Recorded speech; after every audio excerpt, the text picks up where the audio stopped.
Well, here we are. It's been one full year since the release of RE vs Open Beta, and at one point we here at First Aid Spray were warmly open to the idea. Hype train is absolutely hurtling towards the station.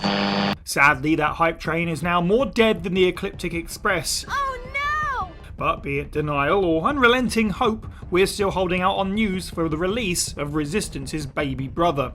Whilst we continue to wait and reflect on what could be, we've managed to scrape together 5 more ideas for the finished product, assuming it hasn't been interred in Capcom's private cemetery of cancelled projects. So let's get into it and hope Neobards hears our prayers. My name is Sai for First Aid Spray, and this is scraping the bottom of the barrel for 5 more things we want in our Reverse Anniversary Special. Number 1. Village BOW forms. Starting off with an easy and very obvious one, the titular game that RE-verse was originally attached to should have some representation in this multiplayer battle-a-thon. Also, with DLC of Village coming soon, it would make for a very good cross-promotion. With all the enemies that Village has to offer, it would add some unique variety to the BOW form combat that we've already seen. One easy idea is 2 points DNA canisters, I think they were called. It's been so long I can't remember. Anyway, 2 points can potentially give you one of the Dimitrescu daughters, with 3 points turning you into the Big Mama herself. Personally, I'd like to see the Lycans thrown into the mix, and to take a left turn after that with Heisenberg in his human form. Village itself never gave us this matchup, opting instead for the Heisentron 3000. That axe thing he wielded, combined with his Magneto powers, has quite the potential for vengeance-based mayhem. Perhaps the ability to redirect bullets or even push opponents away using force-like powers. If you've got any ideas for Heisenberg or Lady D related shenanigans, leave a comment below, and whilst you're at it, please consider giving this video a like and subscribe to the channel for more Resident Evil goodness. Number 2. Switching characters. Like other multiplayer shooters, RE-verse has a variety of characters to choose from, each with their own unique abilities. From Chris Redfield's strong melee punch called the AMG-78 powered exoskeleton, to Jill Valentine and her famous hot dogger, every match has an infinite number of possibilities, especially with hopefully more characters coming down the pipeline to choose from.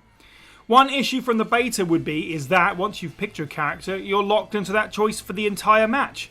One huge game changer that would set it apart from other character-based shooters would be to change this and allow you to swap to a different character. Strategy is a very important aspect to a game such as this. Picture, if you will, you're using a more tanky character like Chris.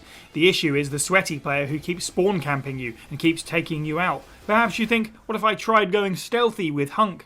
In a match, this kind of re-strategizing can make the difference between first place and the bottom of the list. This would be especially important if you just so happen to come across an angry Scotsman with a giant pair of scissors.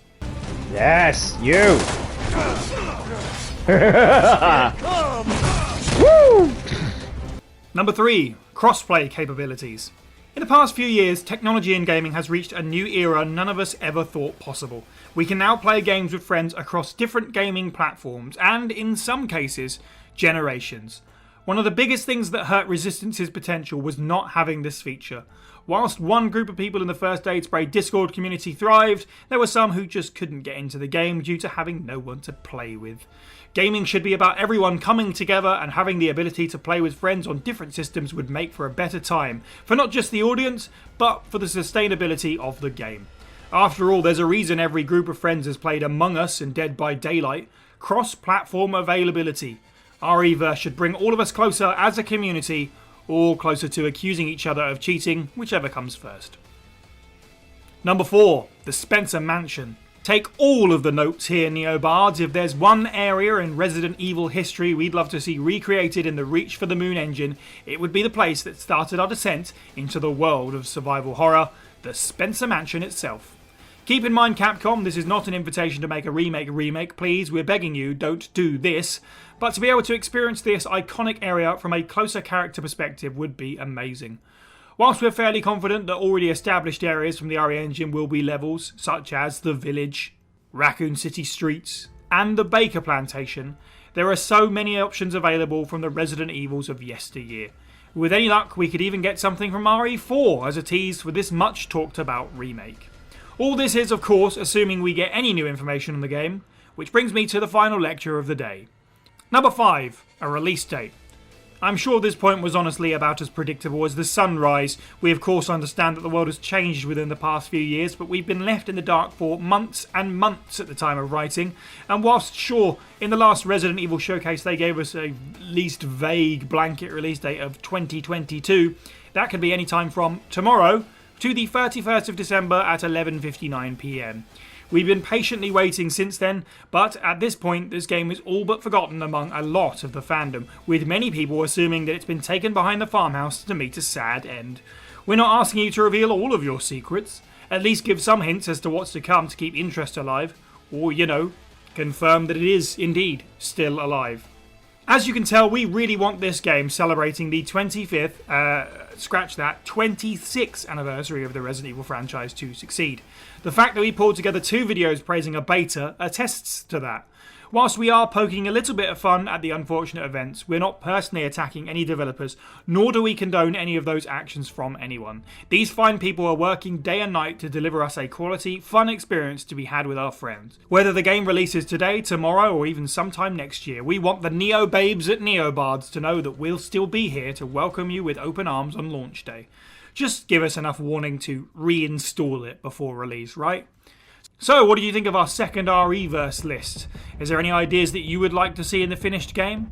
Do you think it's dead, or are you holding out hope like us? Let us know in the comments below, and make sure to subscribe. My name is Sai, thank you for watching, and have a good week. PS for Neobards, if you're taking new character recommendations, then please consider the buddy system, and my buddy is Barry Burton. We would love to see him in some form in the RE engine. Thank you, and have a nice day.